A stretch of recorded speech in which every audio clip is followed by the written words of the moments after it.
And as President Trump asked in his speech last night, how could anyone possibly be opposed to any of this action that he is taking? Well, apparently, the modern-day Democrat Party could.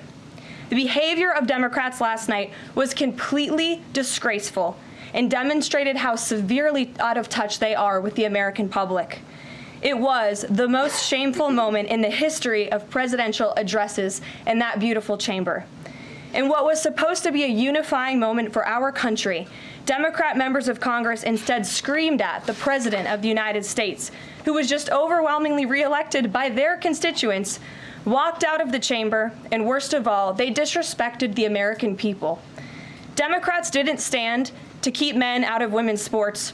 They couldn't even clap for a girl who got her head smashed in by a man on a volleyball court. Democrats didn't stand for an innocent and beautiful child who is surviving brain cancer. They opposed eliminating taxes on tips and Social Security. They didn't stand in favor of cutting taxes for hardworking Americans. They couldn't even clap for two mothers whose daughters were killed by illegal aliens. One of the only things that could get Democrats off their feet last night was cheering for Ukraine, not for America. Last night was a very clarifying moment for our country. The Democrats exposed themselves as the party of insanity and hate, the party that wants to put America last. They've allowed their Trump derangement syndrome to stop them from celebrating America and our people, and we will not allow them to forget that. And it's not just the Democrat Party. The mainstream media still doesn't get it. Last night, MSNBC's Nicole Wallace disgustingly looped in a 13-year-old boy with brain cancer into an attack on the president over January 6th. And CNN's first chyron out of the speech called it divisive. President Trump wasn't divisive. The Democrats were.